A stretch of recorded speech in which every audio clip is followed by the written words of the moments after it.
You're listening to JFDI with the Two Lauras, the podcast for social media freelancers who want to get more visible, streamline their systems, master their mindset, and make more sales. I'm Laura Moore, and alongside my co-host Laura Davis, we are on a mission to make working as a freelancer easier. Because honestly, working from home shouldn't feel like you're working alone. We believe that relying solely on long-term clients is a big mistake.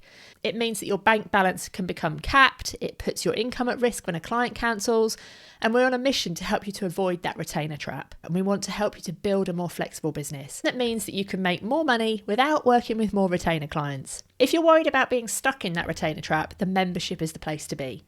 Inside, we give you the systems, the training, the support and the accountability to build out new offers that don't mean taking on more long-term clients and more long-term commitments. You get monthly training from world experts in their field, you get coaching and support from us and our incredible community of hundreds of other social media freelancers, and it all works together to make your life even easier. Plus, you also get access to Hubsy, the only software that you need to run your business. So whether you need to send an invoice, schedule your content, manage your email marketing or set up a website or sales page, we have got you covered. Annual membership costs less than £3 a day and all the details are in the description. But for now, let's get on with the show.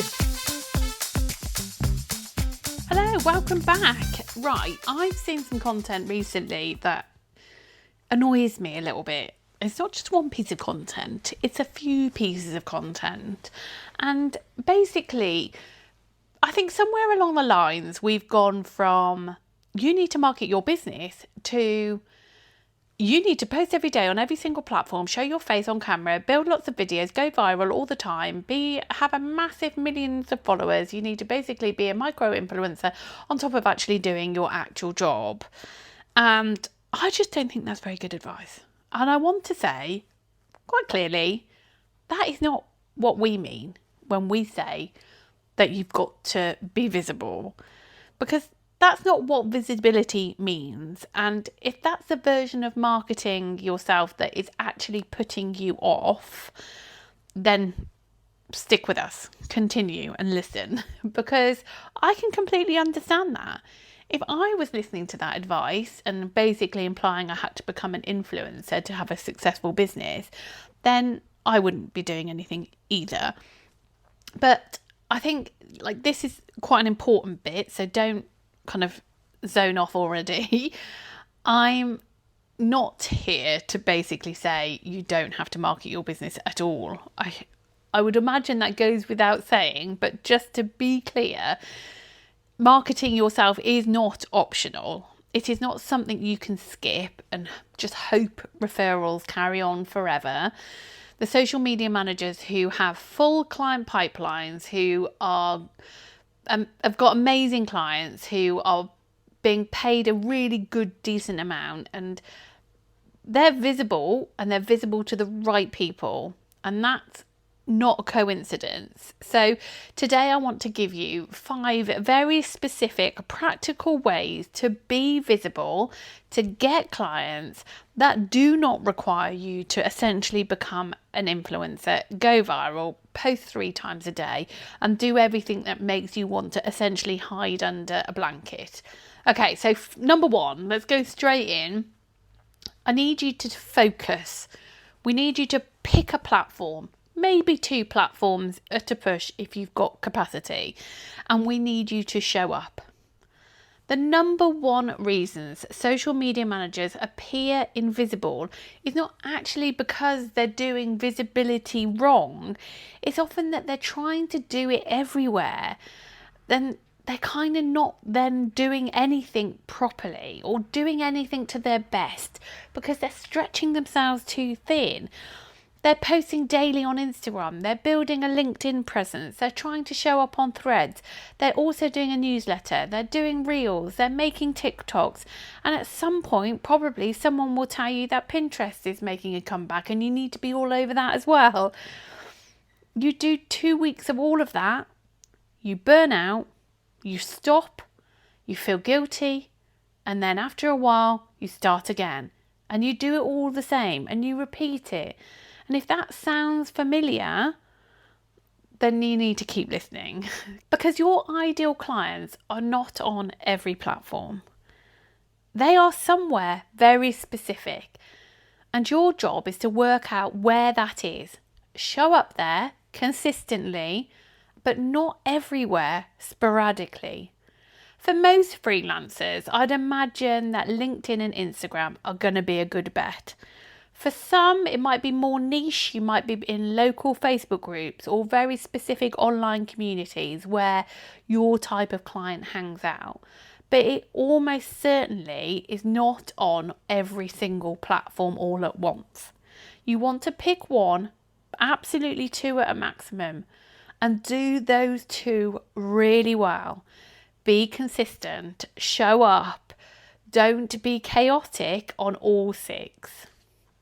So, moving on to number 2, I want you to write 2, maybe 3 pieces of content a week. If you're really busy, if you're at capacity, then one's fine. This is about being consistent. If you've got no clients and you're looking for a client, then you should be posting daily. If you can, fine. Do what you can, do what works, but consistency is what matters here. You need to post good quality content. It has to be the right kind. It cannot be a Instagram motivational quote and a happy Monday kind of post. It needs to be something that demonstrates that you understand your client's world, that you have opinions on social media, that you know things that they don't know. Think about what you told a client maybe this week on a phone call. Think about something that you explained to somebody on a discovery call. Think about the mistakes that you see people all the time making. All of that is your content. You're not performing. You're not writing down the thing you already know and just putting it out there and hoping somebody will read it. You're being very strategic in your content. You're posting a couple of times a week. You're being consistent. And you're putting content out there that makes someone think, I need to hire this person. That's it. That's your brief. That's your goal. Don't get sucked into everything else that the wannabe famous influencer type content creators are putting out. That's not what you're here to do. Number 3, use your results, not your personality. Now, this is one for the people who genuinely, they don't want to be on camera.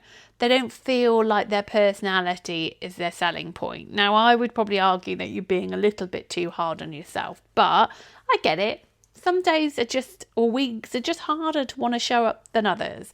So if you're having one of those days or one of those weeks, you don't have to be talking to camera all the time. You don't have to be funny. You don't have to be charismatic. You don't have to have this personal brand in the influencer sense of the word. But you do have to be able to say what you've done for other people. Results are your visibility.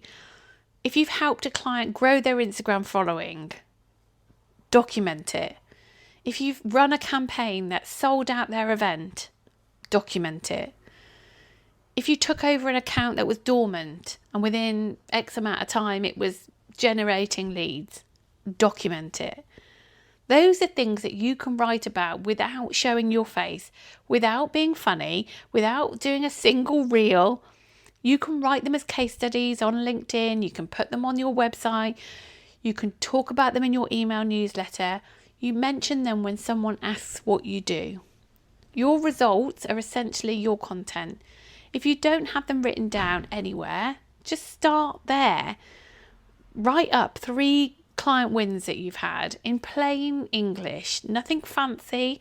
If you've got the numbers, even better. If you've got the screenshots, amazing. Those 3 things will do more for your visibility than 6 months of posting inspirational quotes. I would put money on it. Number 4, be findable, not loud. Now, we have recorded a separate podcast about this a few weeks ago, so do go and take a look at that. I'll pop the link in the show notes. Now, this could be a bit of a mindset shift for some people, but loud visibility is posting constantly and hoping the algorithm sends you to the right people. Findable visibility is making sure that when the right person goes looking, they find you. There is a few ways to do this, and it does require some consistency, which is a running theme if you've not picked up. But it's not about you performing. It's not about you having to be loud and brash and in people's faces. So, number one, go look at your LinkedIn profile. A lot of social media managers have profiles on LinkedIn that essentially read like a CV, but you want to think of your LinkedIn as more like a sales page. What do you do? Who do you do it for? What does working with you actually get somebody?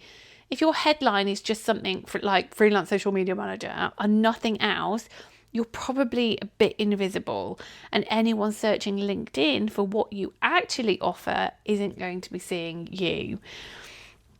Likewise, have a look at your Instagram bio. Same thing. Clear of who you help, what happens when they work with you. It's not about being clever here. It's not about being funny. It's about being clear. And finally, consider your Google business profile, especially if you're working with local businesses. It's absolutely free discoverability that almost no freelancers seem to be bothering with. If you're in the membership, go and have a look at the training we have on this. It's so good, and you're able to set yourselves up and get yourself discoverable via your Google business profile. And finally, there's word of mouth as well, which we all love. We all love it when people recommend us, but what we want to be doing is making sure that people are recommending us for the right things. So when you're working with clients and they kindly recommend you to other people, make sure that they're using the correct ways to describe you, that they're not just saying, oh, go and speak to blah blah, she posts for me on Instagram. You want her to be using the words that make you sound amazing. So make sure to get them to do that, make sure that you are talking in those terms as well. So you don't want to be getting vague referrals, basically. You want to be getting referrals from people who understand what you're trying to achieve for them. So if the thought of showing up and being loud and in your face literally makes you cringe, don't worry. Prioritise being discoverable.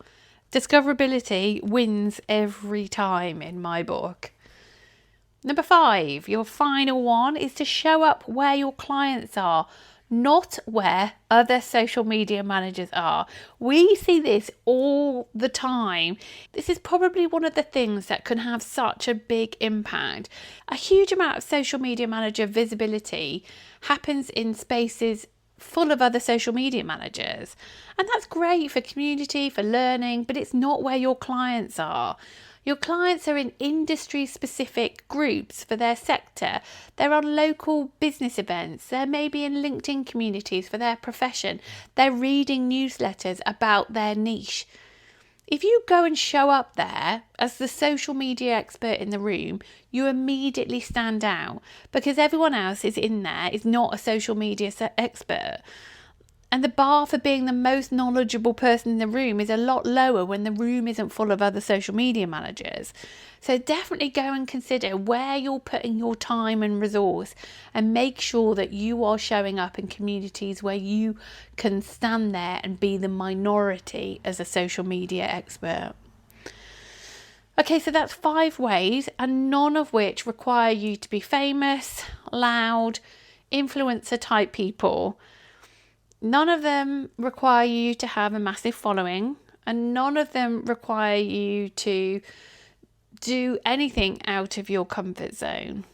Just remember, it's just a few pieces of content on a couple of platforms, your results written down and make them shareable, a profile that sells you when you're not in the room, and then showing up where your clients are, not just where other social media marketers are.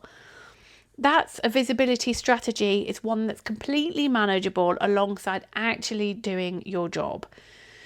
So go have a think of that list. Go and give yourself a plan of action. Pop it on your to-do list. If you've got any questions, you know where we are. You can drop into our DMs on Instagram. We're at the 2 Lauras. We're always happy to chat. And if you have also 2 minutes to spare, we would love you to go and review the podcast. Just wherever you're listening to the podcast right now, if you could just jump and give it a review before you sign off, we would be super grateful. Thank you so much for tuning into this episode of JFDI with the Two Lauras. We really hope you enjoyed it. And if you want more support, strategy and systems to run your social media business, consider joining the membership. All the details are at thetwolauras.com/membership, or you can find them in the show notes. Make sure you also follow along on Instagram. We're on there as @the2lauras, and check out our website for loads more advice and support. Thank you so much for being part of our podcast community. We'll see you next time.